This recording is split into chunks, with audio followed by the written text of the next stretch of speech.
I'm your host, Kaylee, and this is Rebel Wellness. Welcome to Rebel Wellness, your new go-to podcast for redefining your health and well-being. I'm your host, Kaylee, also known as Coach Kailes.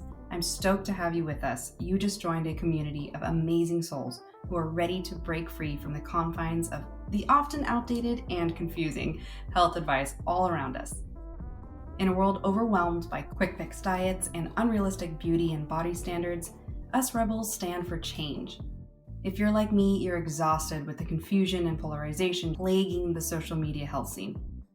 My mission is to empower you to step beyond today's diet culture and adopt a holistic health approach paired with the foundations of science for lasting, well-rounded wellness. Through teaching you how to tune in and embrace your mind, body, and soul, we'll reject one-size-fits-all solutions, realigning you on a better path that honors your unique needs and values. With new episodes weekly, this podcast is your new sanctuary for deep wellness exploration, featuring expert advice, real-life stories, and a true commitment to your growth.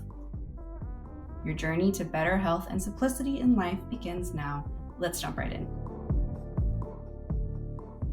And I find that when my patients drink those wines with, that are at 14%, that have been chaptalized, and then of course they've got all these additives and pesticides and all these things in them, not to mention the sulfites, it kind of wrecks them, it wrecks their body. And then I find Hello. Welcome back to yet another Rebel Wellness interview. I'm so excited for today's topic and today's guest. This is going to be a really interesting and hopefully eye-opening conversation for you to listen to.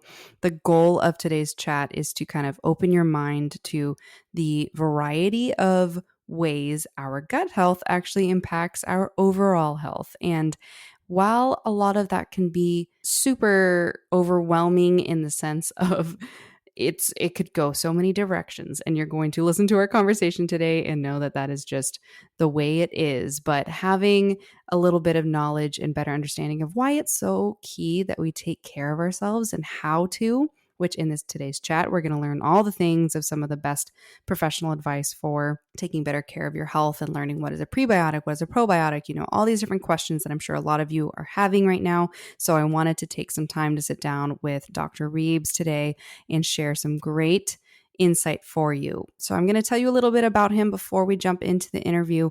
But first, I do want to say welcome to the podcast. If you are new here, hello. I'm so excited that you are coming to listen to today's conversation. And I do want to welcome you to come join our community on Instagram at Rebel Wellness Podcast, at Kaylee Loren. That is my flagship coaching page. And I would also invite you to go check out my website, coachkailes.com.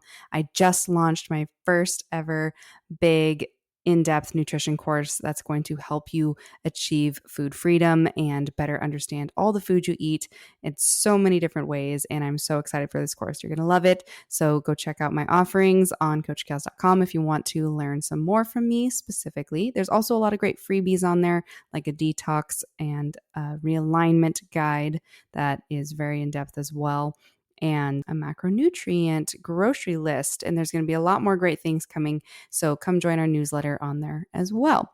I also want to just let you know that we are still very open for whoever wants to submit wellness questions. I like to answer them in my standard format podcast episodes. So not usually going to have them in the interviews, but in the other episodes where I get to talk to you guys about certain topics that are requested, I also like to kind of poke in there and answer some of your questions so the listeners can have a little bit of engagement from me that way as well. So if you have any questions you'd like to submit to the show, either message me them on Instagram or feel free to email me hello@kayleeloren.com. You can check into the show notes for ways to connect together. All right. So I am so thrilled to introduce this very special guest, Dr. Ben Reebs, a dedicated naturopathic doctor, author, and the visionary behind Portland's Clinic of Natural Health and The Modern Vital, his podcast. And he is from my I almost said alma mater, but it's not an alma mater because it's not a school. Well, my school is up there, but Portland, Oregon, where I lived for a good 8 years of my life, as many of you who listen know. And so Dr. Ben's journey into the world of healing kind of began in the most organic way possible, honestly. He grew up off grid in rural Washington state where his life was intertwined with the rhythms of nature and a lot of deep familial connection to the art of healing. So his family, he comes from a family of healers, honestly. And he kind of was raised amongst a childhood that was like rich with medicine, exploration, and a lot of influence from the natural world. So it's really no wonder that Dr. Ben's path led him to become a naturopathic doctor with alter egos as his culinary exploration when he was the head cook down at Assailant Institute down here, where I live now, actually in Big Sur, California, all the way to being a rock band lead singer in England. Dr. Ben's early experiences paint a picture of a life driven by passion, curiosity, and a deep seated reverence for health, wellness, and the human spirit. And I like the fact that he has a lot of different angles to him because I feel very relatable to that in the extent that I too have a lot of weird hobbies and interests that a lot of my listeners and a lot of my clients don't always get to see. So I think that that is a fun thing to Dr. Ben as well. But Dr. Ben got his doctorate from the National University of Natural Medicine, the NUNM. For a lot of people who live up in Oregon, we all know that school very well. And he also explored a lot more of the complexities of chronic illnesses to the transformation that can happen with mind body medicine. He also has written a very cool book, The Serpent and the Butterfly, which is the 7 laws of healing that he has come to find to be beneficial for people to help them heal themselves. And so there's a lot of things going on here with Dr. Reebs, and he's a pretty awesome person. And I personally have clients that I have sent to him to help them get healthier as well, out of my scope and into his scope. So anyways, this conversation today, we talk all about gut health. There's so much that we don't get to cover because gut health, like I said before, is a huge world. So I very much would love to have him back on the show. But for this episode, guys, I really hope that you enjoy this conversation. And if you have any questions or things that you want to say, go ahead and DM us on @Rebel Wellness Podcast on Instagram. I would love to hear if you want to know more specifically when we do have him back on the show in the future, or any other conversations to have in the future as well. So sit back, relax, enjoy this conversation, and I hope you learned something new. All right, we have Dr. Ben Reebs all the way up from the Pacific Northwest, specifically Portland, Oregon, where I used to be from. And I want to welcome you to the podcast. Thanks so much for having me. So something that I think is really awesome and unique about you is like your diverse background and upbringing, particularly growing up in Washington and, you know, your background in cooking and such, which I think is really cool to bring to the table. As you know, I also love having that background culinary experience as well for the world of nutrition and just health overall. I'd love for you to share with my listeners some of the highlights of your past that brought you to where you are today. Thanks, Kaylee. Yeah, I guess I grew up in the woods, kind of off the grid in the Pacific Northwest, and pumped all of my water by hand. We lived in military canvas tents for a couple years growing up while we built our house. And I didn't really realize it was a special experience. It was just life. But I think being in nature for so many years, for probably 15 years like that, really has contributed to like a deeper understanding for me of nature. It's sort of just part of who I am. And, later on when I found naturopathic medicine, I didn't even know what naturopathic medicine was until I was probably 26 or 27 years old. And it sort of brought everything together that was in my past, also what I was interested in terms of health and wellness and sustainability and helping others, being of service. And then also, there's never really a dull moment because there's just so much to learn. So, yeah, no, that's awesome. And you went to NUNM, correct? I did. Yep, that's the school in Portland, as you know. Yeah, and it's like I think it's like the top in the nation for naturopathic doctors, right? Or one of them, at least on the West Coast. From what I went. So speaking of that, though, a common misconception that I've gotten a lot over the years is that naturopathic doctors or naturopathic medicine isn't real doctors, quote unquote. And it's very interesting to approach that conversation with people to try to describe it. So how do you describe to people who maybe come up with that kind of confusion? Yeah, well, I mean, the confusion is pretty well founded because a lot of states allow people to call themselves naturopathic doctors because it's not actually licensed there. And so they can get like a weekend certificate or take a few classes for a month and call themselves a naturopathic doctor. So it can be confusing. However, we do go to like a 4-year accredited medical school. We have to take all the same courses as a medical doctor. And then we also have to do all the other stuff, all the nutrition and physical medicine and a lot of psychology. And then we really specialize in looking at things holistically and working with the body's ability to heal itself, which in some ways requires that one know a little bit more. So it takes a little more work, and a lot of students will end up doing it in 5 years instead of 4. It requires pre-med, just like any regular medical degree. And there really aren't very many of us. There's only maybe 6,000 or so NDs in all of North America. So there's very few of us. Yeah, no, that's really interesting. How do you differentiate between DO and ND? Yeah, so I mean, the DOs, osteopaths, or doctors of osteopathy, they originally were sort of bone setters, sort of moving and mobilizing the bones, a lot like chiropractors. Whereas naturopaths really began doing a little bit of everything. They were doing chiropractic, they were doing hydrotherapy, they were doing nutrition and homeopathy and botanical medicine. And it kind of came out of Germany, I guess, and some of the lineage there. But then it was being taken out of all these different cultures all over the world. Different therapies being basically co-opted and rebranded. So osteopaths work with the bones, and then they've kind of lost that. They're more just like MDs nowadays, just writing scripts and but bringing a little bit of a holistic approach. Whereas the naturopaths are really specializing in the gut. I'd say is kind of our specialty, whereas a chiropractor specializes in the spine. We sort of specialize in the gut. Okay, cool. So that's perfect. That's a perfect intro into our topic today. So we have Reebs here to talk about his expertise in gut health and a lot of the modern approaches and tips and advice for you guys on what you can do to better understand your gut health and to optimize your gut health. But we're going to talk a little bit more into some of the root cause things as well. So without further ado, how would you define the role of the gut in regards to your overall well-being of a human? Yeah, I mean, that's a really big question. I mean, Hippocrates, who is the so-called founder of modern medicine, who knows if that's really true, but Hippocrates 2,500 years ago said all disease begins in the gut. And we really know that it's true today with all the thousands and thousands of studies that have come out on the microbiome and how there's a gut-brain axis. We know now that 70% of our immune system is in the gut. Our gut makes 95% of our serotonin. And literally, we can't survive if we can't break down the dietary proteins coming into amino acids.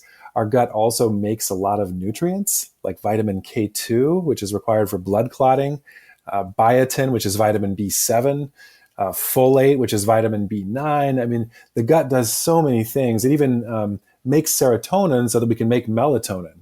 And so it's like without the gut being in balance, nothing will be in balance. And I think the first thing that'll go is the immune system, because that's literally where our immune system is. Yeah, and that's fascinating. And I've definitely firsthand seen that a ton in a lot of my clients. And sometimes it's just as simple as like getting a good quality, more rounded diet with good fiber sources that have a lot of different, antioxidants and such in it that just seems to help. Very basic, but like it does a lot for them, especially living in the Pacific Northwest. Everybody just hears vitamin D, and all that stuff. But it's like, well, actually, let's like look into some more gut supportive stuff to help your immune system, right?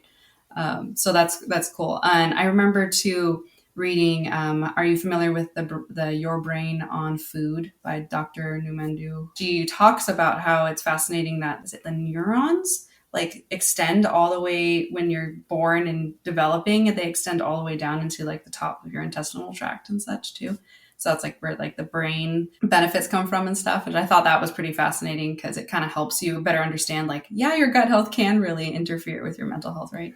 Yeah, it's amazing how the gut makes so many of our neurotransmitters. I think it's just incredible. I mean, even like 50% of our dopamine, for example, is made in the gut. It's just, so if the gut's off, we're going to be low in dopamine, we're going to be low in serotonin, we're going to be low in GABA, which helps the nervous system sort of regulate and go into that kind of balanced state of like rest. Do you find that it's really common for you to see patients with gut dysbiosis and mental health struggles or anything in that zone? Yeah, definitely. It almost seems like it just goes hand in hand. I mean, especially these days, kind of post-pandemic. I know that anxiety and depression have certainly risen a lot over these last few years. I'm sure you've seen that probably in your clients too. And there's always a gut piece. The thing is too, is stress will wreck the gut as well. I mean, it sloughs the lining of the gut. We no longer absorb our nutrients as well. And then it can kind of throw off those hormones that the gut makes as well. It makes, 6 or 7 different hormones too. I mean, what does the gut not do? It's fascinating. And it's really interesting too, because to my understanding, the gut health is relatively like quote unquote newer on the scene because we finally have microscopes that can observe and see all the gut bugs doing their thing, right? Like early 2000s is actually when we first were able to see that. Right. Yeah. I think one thing, and this probably, I was looking a little bit at some of your stuff. I mean, I follow you, but I was just kind of checking out what you've been up to a little bit, just with what you've been posting. And I feel like you really do a great job of sort of empowering women to look at their bodies more holistically and not be sort of reduced to just this body or this lab value or this disease. And I think that even some holistic providers sort of end up accidentally, maybe unconsciously, taking a little bit of a reductionist approach to health and just looking at a person as like a gut or a bunch of probiotics in their gut or, just SIBO or PCOS or whatever. And I think that it's really refreshing when providers don't do that. And it takes a lot of intention because I think we're also trained to look at everything in a reductionist perspective.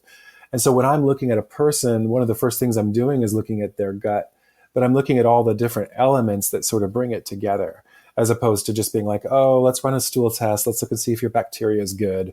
It's like looking at all the elements and then seeing if it tells a story and kind of putting the story together with who they are and what their symptoms are to kind of understand what's going on. Yeah, absolutely. And that's something that I've been really a big fan of, seeing you when you've been able to work with my clients and when you've talked about other patients that you've worked with too and your experience. But I think that that's something, even from my scale, not as a doctor, when I have conversations with my clients about their lifestyle with fitness or nutrition, all the basics, I find that they are not being asked those questions of like, how stressed are you? Like, do you comprehend how stressed you are? Because that seems to be a really common thing that a lot of us, especially females, because we can juggle so many balls at once, that like how we perceive our stress is also hard for us to articulate sometimes. And I feel like a lot of my clients, when they're talking to their doctors like you definitely ask a lot of more in-depth questions than a lot of doctors that my clients have seen in the past, but they don't seem to think about stress and maybe like talk you through it. Like, what exactly does a level 5 look for you? Because maybe your body is actually like, that's a level 10, and then we don't think that like that could be possibly interfering with our gut health, right? But stress is one of the biggest impactors as far as I've observed. Yeah, it really is. It's huge. And it's sometimes so difficult to tease out. Like I had a patient recently who went and saw a naturopathic doctor maybe 10 plus years ago. And he said to her, "You really need to stop your life profession." And she's like a leadership coach for Fortune 500 companies. And he's like, "You've really got to stop doing that. It's stressing you out. Until you stop doing that, you're never going to get well." And she fired him immediately as a doctor because he basically was just like, "Stop being stressed. The thing you love doing the most is stressing you out, and you need to stop." And she was just like, "No, that fills my cup. It's like my passion." And so she fired him. But it's like sometimes the things that also stress us are the things we love the most. Yeah. And finding that balance is really complicated because, like you said, it's something that's like all she's ever known. It's something that's really important to her. It's her, life. And he's also not wrong, probably, because it's like, or maybe it's like how you're doing it or something like that, and trying to get people to be like, I guess that's exactly the thing that I have the hardest time with some of my most stubborn client situations is they're not willing to change what they've ever known, but you have to change that sometimes to get to where you've never been, that whole quote.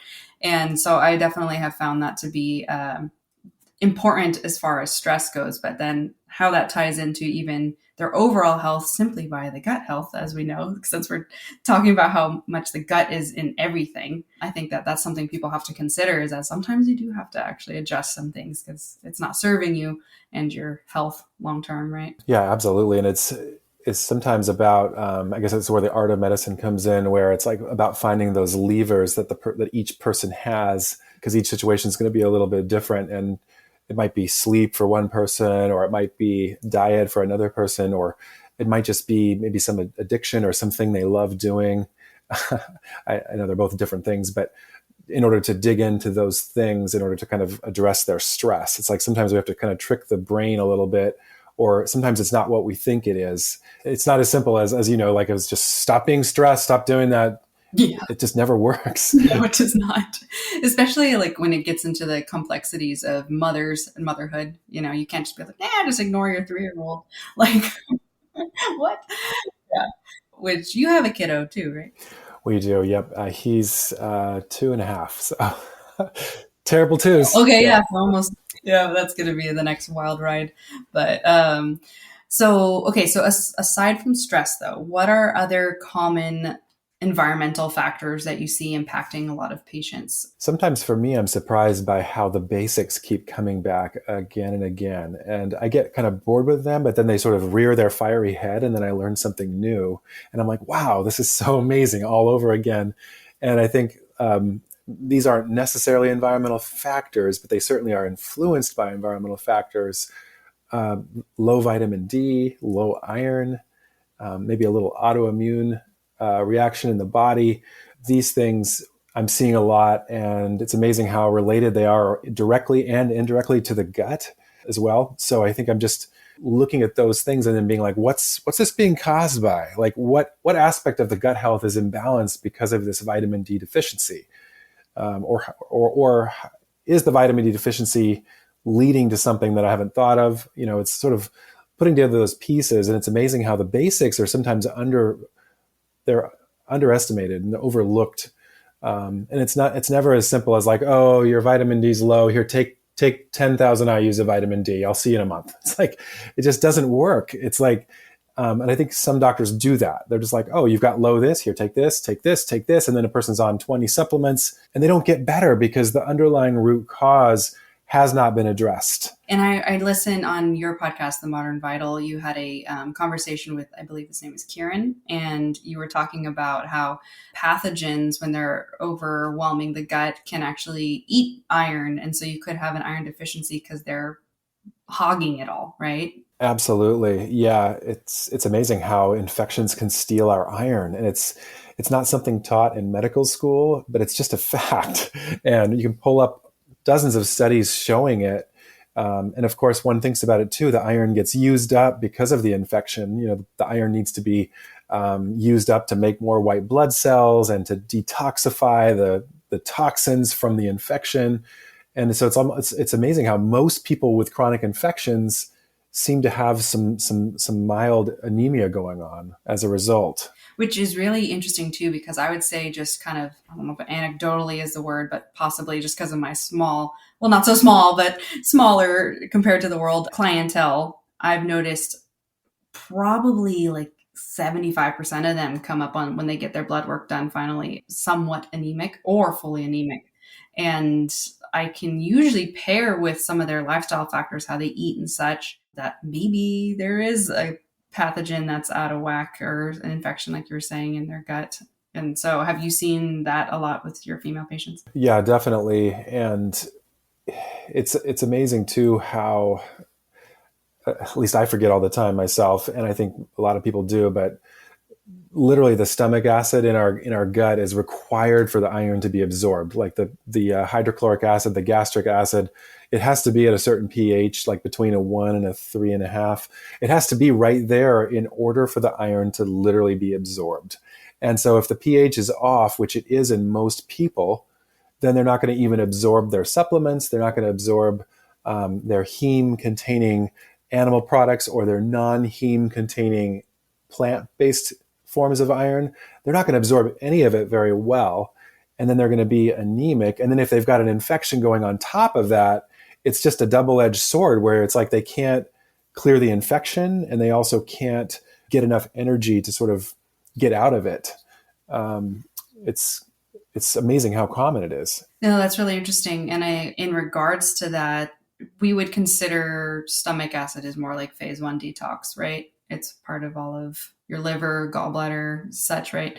And so when you're looking at approaching a client or patient's rather gut health, do you have ways to like look into their enzyme production? Because I know a lot of people, like, I feel like such a common surgery lately, even for young people, is gallbladder removal, and I feel like that's so aggressive. Yeah, absolutely. And that's another big one for sure. It's amazing how quickly it's done. And I mean, I know millions of people get them, and it's like literally such a key thing, the gallbladder, to detoxify hormones and other things.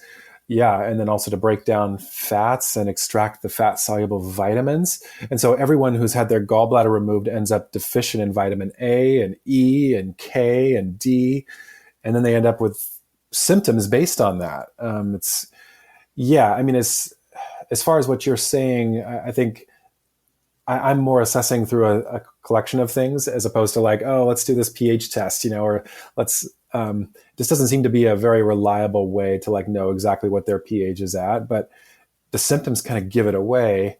And if we can get the pH back down into a proper zone, then it's amazing how most of the time everything gets better through like digestive bitters or through betaine or through hydrochloric acid or through kind of limiting processed foods. I mean, there's so many ways to get there to, bitter plants and herbs and salads. Yeah. And I've heard, would you say that some of the advice for some people who do have messed up pH in their, or not making enough enzymes and such, meal timing, like having consistency with meal timing matters, I've heard. And sometimes even for some people, if they have low stomach acid production, that they shouldn't actually drink a lot of water while they're eating, right? They should drink water in between meals, not as much on the meals. Yeah, right. I mean, absolutely. I think also a big piece is like the foods that seem to put people into that state. It's like each person has different food sensitivities, different intolerances.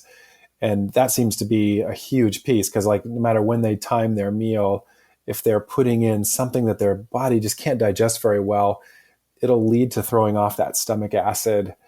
And then it'll lead to the symptoms that come from that. And so I know a lot of people have different ways of identifying that. I do find that the typical food sensitivity testing, even though a lot of doctors use it skillfully, I question it. I'm more of a skeptic. And I find that it often shows what a person is eating comes up, like as the IgG antibodies, like there's a correlation between what they're eating and what's showing up. And, repeated exposure doesn't necessarily mean bad reaction.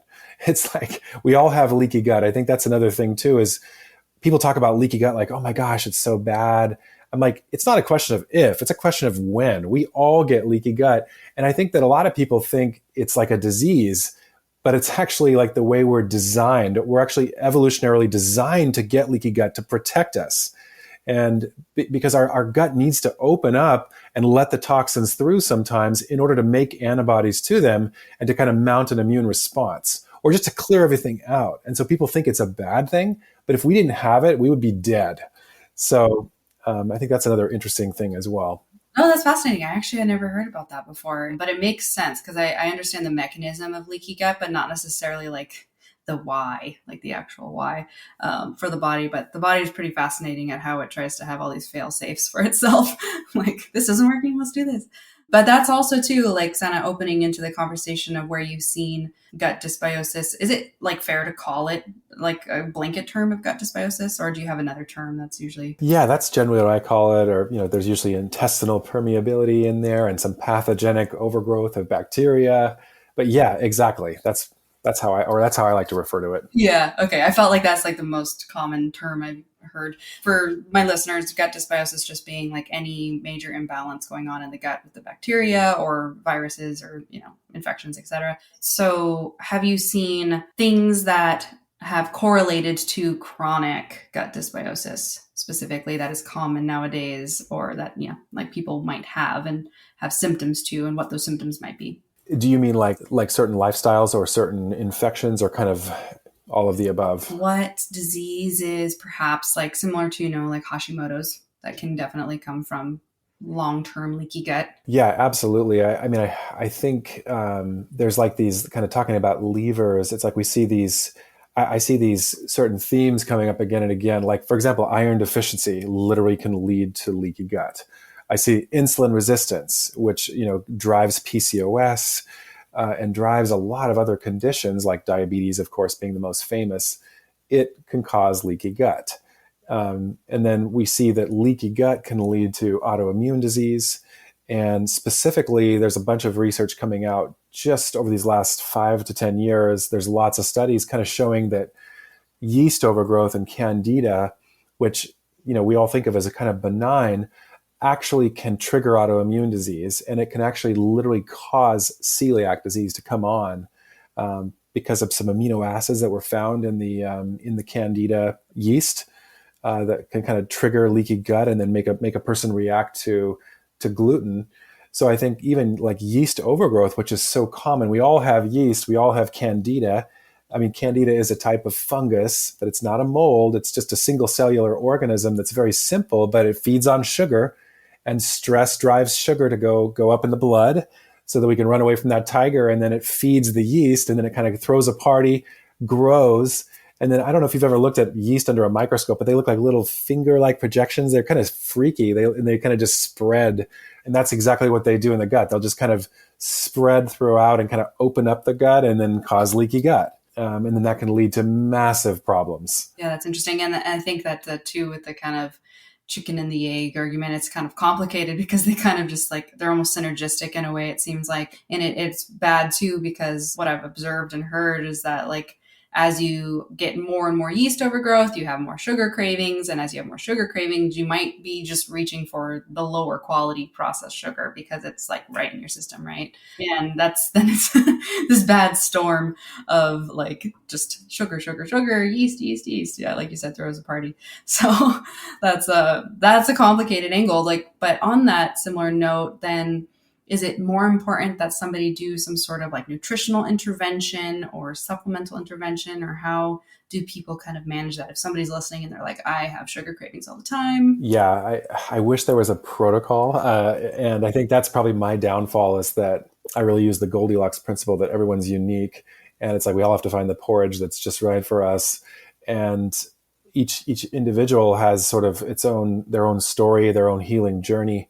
And while some of the themes may be repeating themselves as kind of motifs, it's like it all comes down to listening to them and really helping to kind of figure out like what is the root cause here? What are the 2 or 3 root causes? And then maybe focusing on just one and using the KISS principle of kind of keeping it silly, stupid, or stupid, silly, or stupid, simple, whatever you want to say, but kind of keeping it really simple, and then trying to get the dial to move just with that one kind of focus.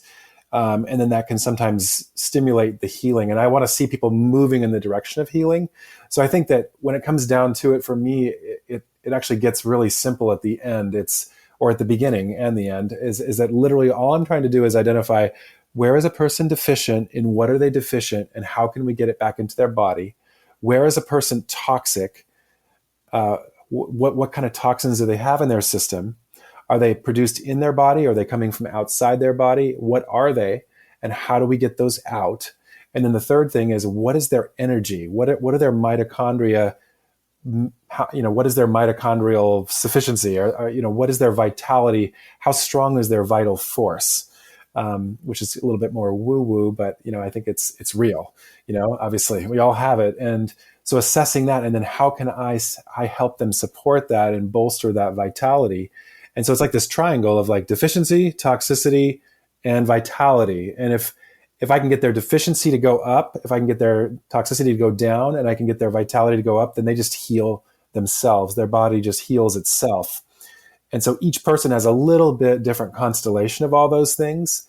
And yet it comes back to all these basics of like low vitamin D, low iron, candida overgrowth, Hashimoto's thyroiditis, PCOS, heartburn, whatever is showing up for that person. And then I have to figure out, what are the things that are mediating this? What are the things that are causing this particular disease to come up?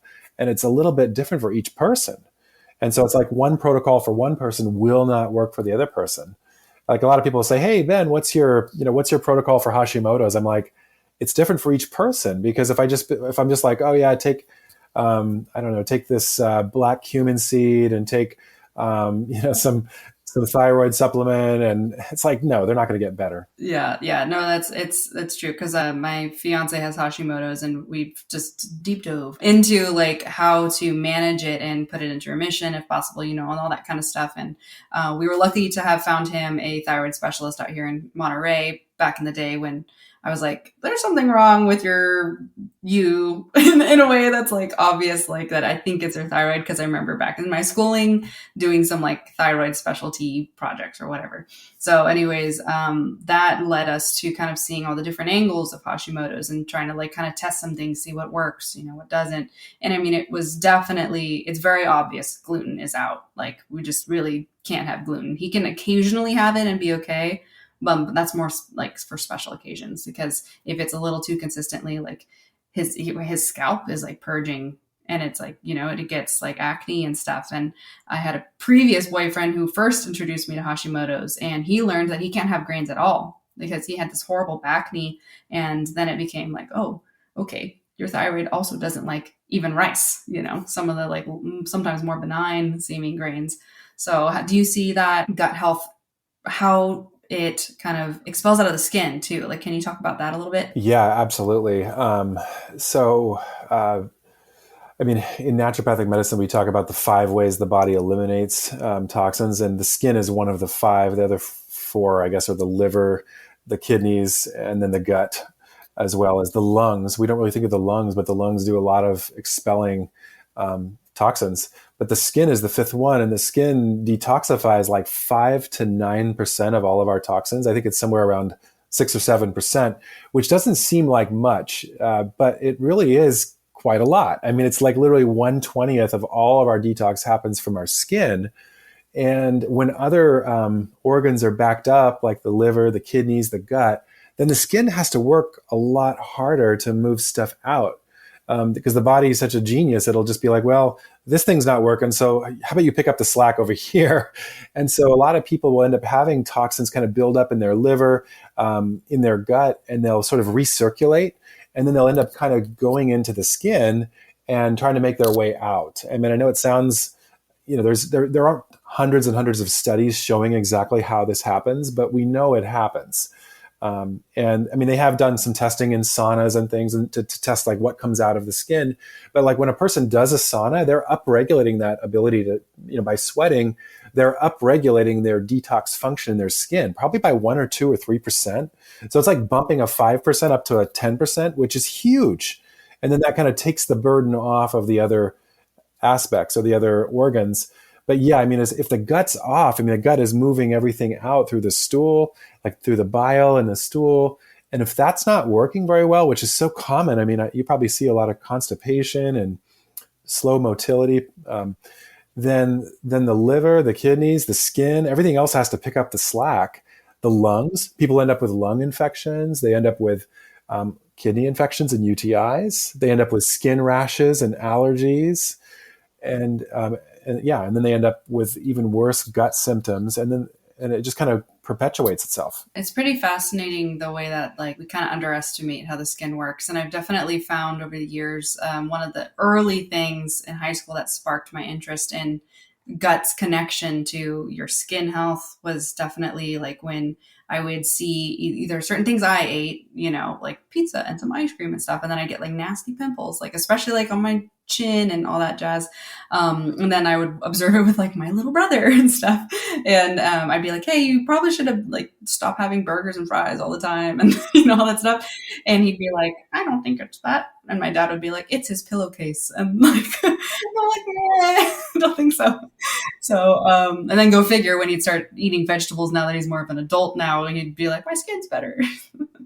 And so, I mean, it's probably because it feeds the healthy gut bacteria and all that stuff. And then how it just, probably goes down the line. But obviously gut is so complex and it is hard to stick to like one causation or correlation. I'm sure that's mainly why, going back to what you're saying of how you approach it there could be multiple root causes. It's not just one, right? Yeah, exactly. And also kind of what you're speaking to as well. It's when all these things are happening to us, when we're eating foods that we don't digest very well, when we're stressed, when we're deficient, all the things, it's like we end up more and more inflamed in different ways.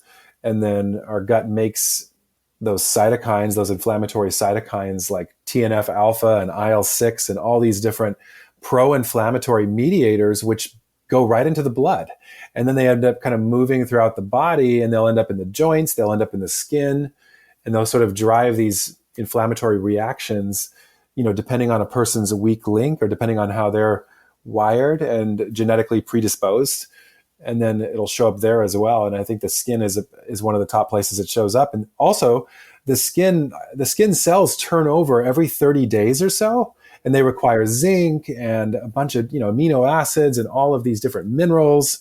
And so if the body is deficient in those things, the body's going to be like, the skin can wait. Like, yeah, it needs to turn over, it needs to regenerate, but you know what? We got some more important things to do here, like tend to the kidneys or the heart. Like, it's a little bit more important. So it'll kind of sort of let the skin go, and then these rashes will turn up and flaking and dandruff, and because the skin's like one of the first places it's to show up because it's literally having to regenerate every 30 days. Yeah. Yeah, and I also like similarly to a lot of my like interest in things always has like stemmed from my family and stuff, just wanting to help them stay healthy. It's like my origin story with my grandpa, my sister, and my dad, and my little brother. They all suffer from like flare-ups of eczema, and I've always been like, I'm fairly certain there's got to be a gut relation to this. And sure enough, especially as more gut health has gotten studied more and developed over the years, there's definitely a correlation between eczema and your gut, and even psoriasis too, right? And which is fascinating. And it's really hard because sometimes I'll just bring it up to like some of my clients or my friends, and they're like, no, my doctor says it's topical. And I'm like, okay. But do you see that a lot too, then, if you're talking about the skin gets kind of left behind? Yeah, absolutely. I mean, and I think it brings up the question, is it more a deficiency that's causing it, or is it more the toxicity and inflammation? Because really inflammation is toxic because it literally makes more inflammatory proteins that sort of bring the toxicity up a little bit in the blood. Like scientifically, that's what it does. And so it's like the skin starts to reflect that increased toxicity as well as that deficiency. And it's like deficiency is also a double-edged sword, because not only does the skin not have what it needs, like the zinc and the amino acids to be regenerated. I mean, it's just like a contractor that doesn't have the supplies to like build the stuff. Like literally there's not enough materials, but also the body doesn't have enough of the nutrients to clear the toxic debris because it's deficient as well. And so stuff is building up. And so like you say, it's kind of multifactorial, but I think that we over, at least I know that naturopathic doctors and functional medicine doctors, and I think that sometimes it's a little overcomplicated to where it's like people make it into this big thing, and then suddenly we need all these fancy supplements, and it's like this really complex thing. And it's like, is it really that complicated? Yeah, the concepts are sometimes a lot more simplistic than we think. I don't know if like you've probably observed that. I know that your approach is actually more unique in the sense that you don't over supplement your patients and you kind of believe in a more simplistic approach, right? Kind of transitioning into the common questions for gut health support as far as supplements go. Probiotics, prebiotics, like what do you think is kind of the most important focus? Yeah, well, I think one of the things I tell my patients all the time is I say, look, it's not about the right supplement. It's not about the right therapy. It's really about the right way of thinking and really coming up with a theory or an understanding of what's going on. And then knowing that there's like 10 ways to get there and then not overdoing it, like picking maybe 2 or 3 of the 10 ways. So for example, like if my patient needs to build up their gut bacteria, like let's say they run a GI map and they've got really low like Akkermansia or something, which is like a bacteria that's really good for regulating blood sugar, and it's implicated in the immune system. And when it's low, like it tells us that the person doesn't have enough prebiotics. They don't have enough like dark berries and polyphenols and anthocyanins like in their diet. And so I'll usually get them on like a dark berry supplement or maybe a dark berry tincture or something. And then that'll kind of grow that Akkermansia, get their kind of gut back. And that seems to be more effective than like me giving them a probiotic, but I'll usually give them maybe both. So I guess it depends on the person, but really it's all about educating them about where the prebiotics come from and which ones to do, and giving them options. And then also maybe figuring out a probiotic that's going to be just right for them. A lot of my patients have dairy intolerance. Some of them have potato intolerance. And most probiotics contain a little bit of dairy or potato, even though they are supposedly vegan and plant-based. Sometimes the bacteria are isolated from dairy-related strains. And so my dairy intolerant patients will react to that. And then my potato intolerant patients will as well. So it's like, so I have to sometimes find the right thing for each person as well. That's interesting. And because I know that the most complicated thing with probiotics is that a lot of times like the most common one that a lot of my clients with their kind of general medicine or conventional medicine doctors will just be like, here's Culturelle. And it doesn't have a very diverse composition, I've noticed. And so I'll be like, no, let's actually like look at a different one. But there's a lot of people that are just directed to like shelf stable or just generic probiotics. Are there any brands that are more like maybe at Whole Foods or Sprouts, or, you have New Seasons up there, of course, but are there some brands that you do find to be more accessible for like general population? Yeah, I mean, I'm a fan of like Claire Labs. I'm a fan of Megaspore Biotic. I like Zymogen as well. There's quite a few. I like Ayush, so the Ayurvedic brand. They make some really good probiotics. And I mean, it's interesting you mentioned Culturelle because that one is known to be really rich in Akkermansia, which we were talking about. But yeah, I think that Culturelle actually does have some dairy-related bacteria in it. And of course, it's well known. Yeah, that makes sense. Did prebiotics, from the understanding, is prebiotics feed the gut bacteria more specifically, and probiotics are the gut bacteria, so they like to try to deposit more? Is that the correct way of thinking, or how do you usually describe it? Right.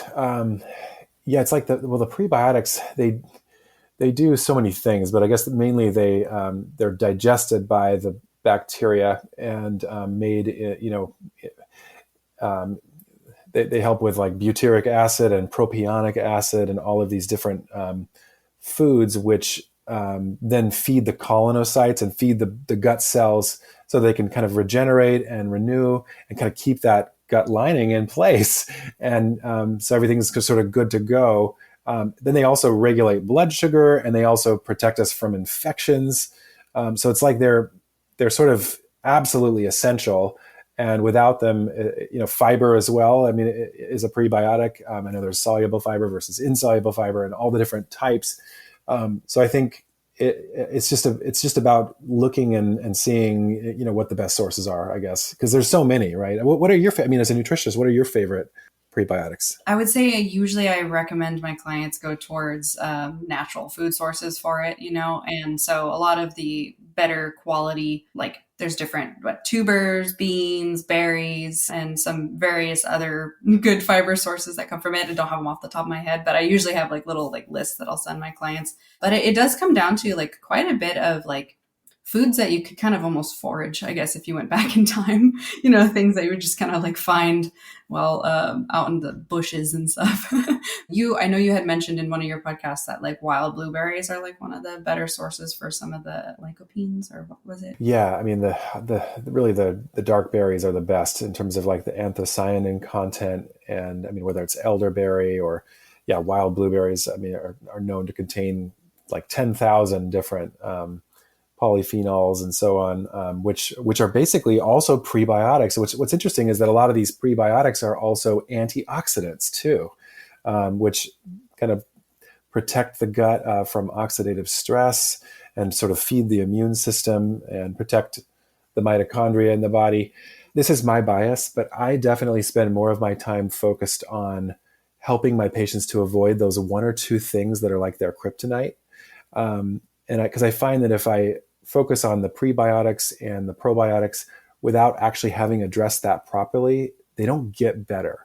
But then if I sort of focus on the one or two things that they can't seem to handle, and it's not about like taking it away from them, it's more about like, hey, it appears that this food is not digested very well by your body. How about you experiment with lowering it in your diet? And then it's like their gut starts to heal just as a result of that action. It's like, and then the prebiotics is usually fairly easy to help them work with in terms of fiber and dark berries and inulin and onions and sweet potato and kind of all the different places we can get it. I end up having them work with my nutritionist or send them a couple lists or just talk to them about what their favorite things are and kind of educate them a little bit. But then sometimes we don't even get to that because it's like I'm already working on so many other things, and I guess I need to send them to you. We can discuss that. Yeah, that's it's one of my favorite things, especially from like my other same passion and culinary, is just like, how do we find and make foods that you enjoy or something similar that better supports you? Because I think a lot of people tend to just assume that eating healthy is boring. Like, I cannot tell you how many people say like they'll come at me real excited, I had a salad for lunch. And I'm like, I mean, cool, but you're probably lacking in some, because I usually go for like iceberg lettuce. And I'm like, maybe if you had like an arugula spinach or, but, so I think there's a lot of misconceptions with like, how do you approach healthy? And I know that there's also a lot of things that like, I've even had friends be like, oh, but I can't have cinnamon, right? Because it's sugar. And I'm like, what? So that's why like my approach has always kind of come down to like, I really like foundational macronutrients, like learn what the food you're eating is so that you can understand that like, this is why this might cause this for you. You might actually like this better this way. And yeah, cinnamon is just a spice, and it actually has some good components to it, especially like Ceylon cinnamon and all that stuff. But no, that's great that you help clients absorb that too, because I would say I've similarly noticed, or patients for you, clients for me have had, like you said, kryptonite, so like vices, like foods that they just can't stop. And frankly, the worst one I would say for most of my female clients would be alcohol, because it is so it's proliferative in our society, and especially post-pandemic, kind of like we're talking about with the stress increase, because it's such a depressant, and it can even apparently cause some like minimal dopamine, I guess, when you first have it. And so it can become kind of addictive in that way, I guess. But can you expand on how you've seen alcohol impact the gut, or how it does? Yeah, I mean, I especially see alcohol being its worst when it's combined with sugar. And it's interesting, like I know you live in California, and like most of the Napa produced wine, at least at the big vintners, is chaptalized, which is a fancy word for it. It's like there's a little bit of cane sugar added into the post-fermentation process as they're kind of evening out, feeding the ferment and kind of evening out the flavors to get that big, bold cab or whatever it is. And I find that when my patients drink those wines, with, that are at 14% that have been chaptalized. And then of course they've got all these additives and pesticides and all these things in them, not to mention the sulfites. It kind of wrecks them, it wrecks their body. And then I find that when my patients can enjoy maybe just like a glass of like a dry Pinot from like a small vintner, just maybe once a week or twice a week or something, or whatever, whatever it is that works for them. It doesn't really cause the problems so much that we see with alcohol. I mean, of course, for some people it does, but then they're getting some of the benefits too, like of the medicinal properties. I mean, of course, there's not much resveratrol in wine. I think a person has to drink like 40 glasses of wine to get like 10 milligrams or something. So one should definitely take resveratrol as a supplement if they're trying to get it, because it would take like a whole case of wine to get. Game on. Some of my clients who are big winos, they would be like, red wine, isn't it good for your heart? And I'm like, technically the supplement would be better.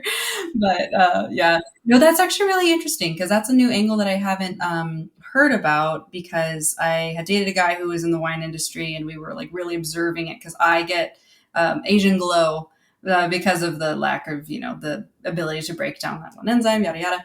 But I also observed that the sulfites impacted me, but I didn't realize that there could also be, like you're saying, about alcoholization. So I didn't realize that that is a component that could be also in there, because I have learned that the combination of the sugar and alcohol tends to be a bigger tornado in your body than, if you just had vodka tonic, and I guess that's maybe how come so many people can do fine just having vodka tonic with a squirt of lime versus a cocktail mixed with a bunch of sugar and simple syrup, or, all that kind of stuff. So that's really interesting, because I always observed that old world wines, European wines, don't affect me hardly as much as also. I wonder if they don't do that process there as much. Yeah, it's illegal in most of the European countries. That's so interesting. Yeah, because wine is definitely one of the most popular things. And it's crazy how much, like, my clients and I who are working on their alcohol, like, you're marketed so hard. Like, you can watch any girls Netflix or just any Netflix show, and like they have a glass of wine in their hand.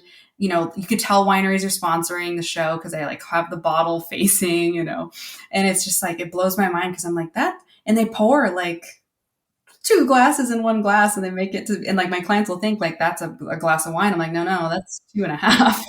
Yeah, I mean, obviously, I know you had asked about what alcohol. I mean, obviously, we know it does wreck the gut, especially in high amounts, and it does, right? I mean, it causes so many problems. So, I mean, I don't feel like I need to get into what that is, because we know. That is interesting, though, about this, especially the combination with the sugar involved. But I know that we're kind of closing out on this chat today. We could talk about this topic forever, but we'll have to do another. But when you have kind of talked about the ability for a person to kind of, the concept of the genetics load the gun, your lifestyle pulls the trigger kind of concept, for environmental factors or just lifestyle habits and such, what would you best recommend for my listeners to consider doing or focusing on when it comes down to foundational things that impact the gut profoundly? Yeah, it's sort of a big question, obviously. And, I know we get into the basics of like sleep better, get better exercise, and avoid our food intolerances, all that, eat a healthy diet, etc. I think getting into more nuanced things, and I mean, some of them are really trending, of course, cold plunging and all that stuff. That's such a big trending thing. I think one thing that's sort of underestimated, I think, is the effect technology has on our gut. And I'm really into like EMFs and kind of lowering our exposure to EMFs. And I think one powerful thing that people can do is just turn their Wi-Fi off at night. Because our top EMF exposure, is a third of our lifetime is spent being exposed to EMFs while we're sleeping, and EMFs actually cause leaky gut. So I think another thing is like not putting one's laptop on one's lap.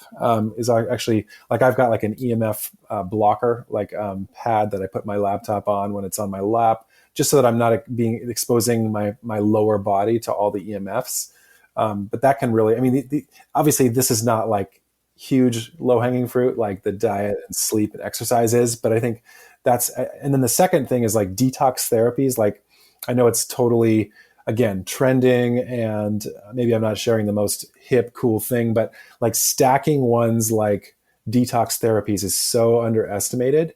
And what I always tell my patients is like, pick 2 or 3 you love and like find a way to like build them into your regimen.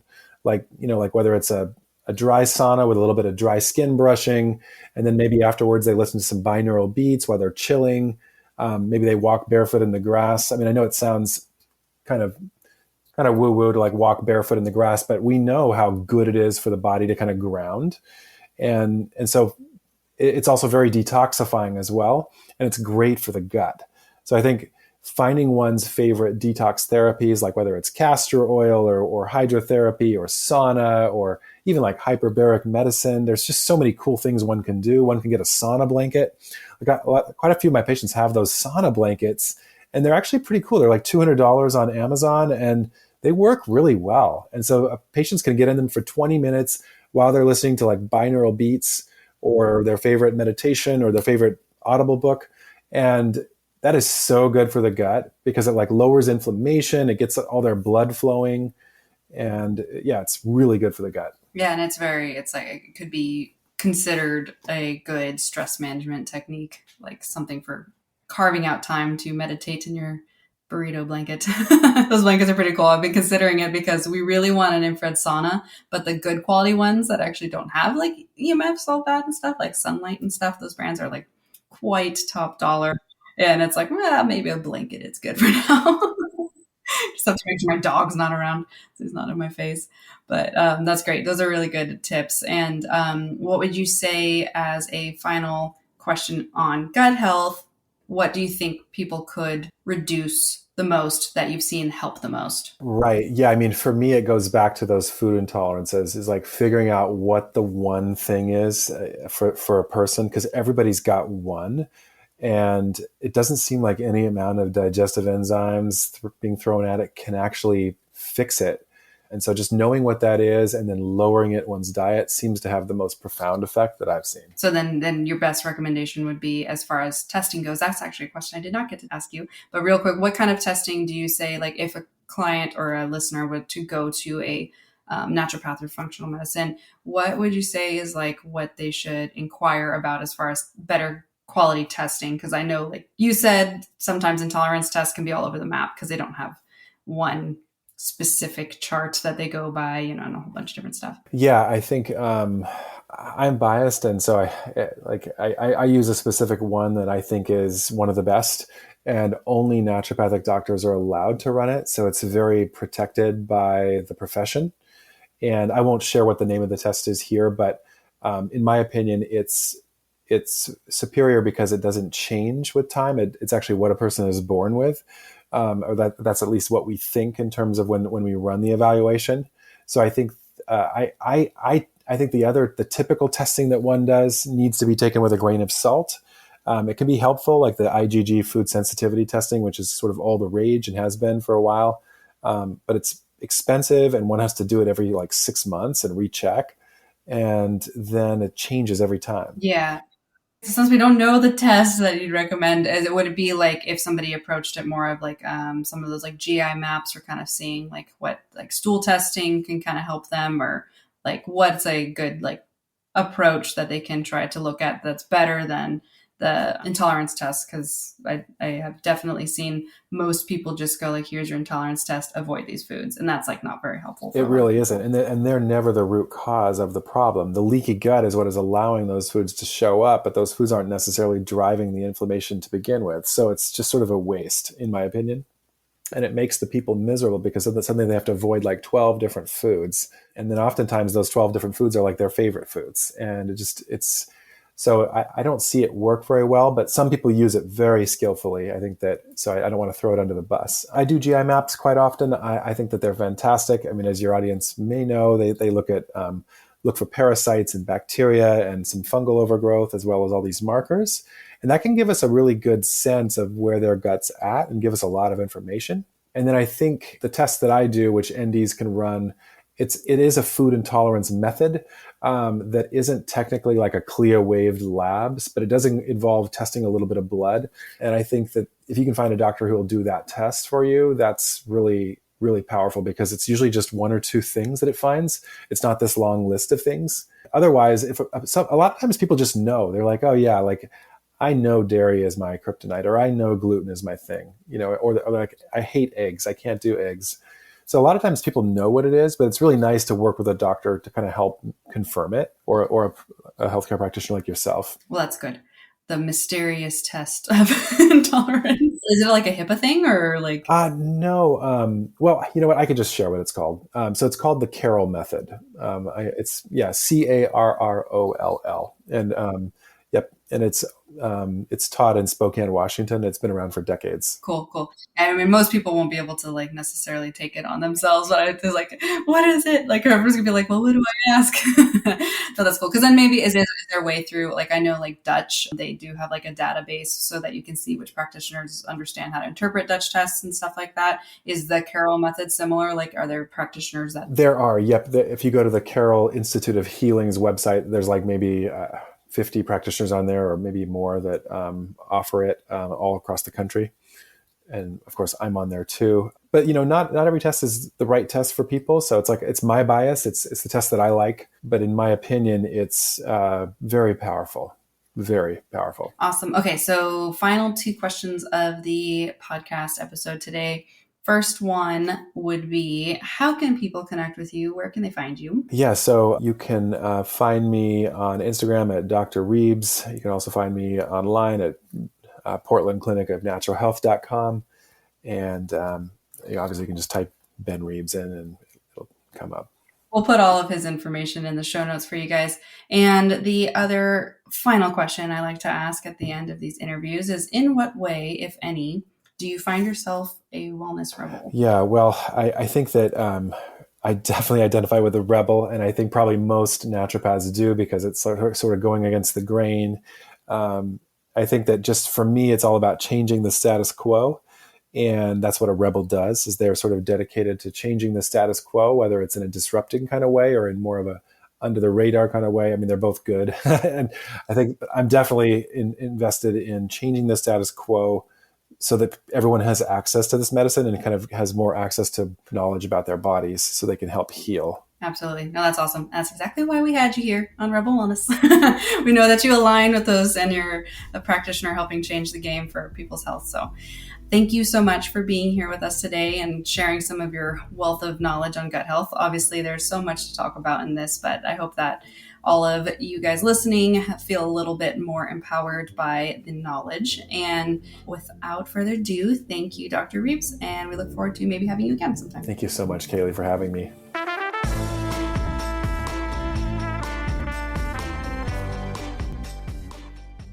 Hey Rebel, I just want to say a huge thank you for tuning in and sharing this space with us. Before we sign off, I've got some exciting ways for you to stay connected and to take your wellness journey even further with me.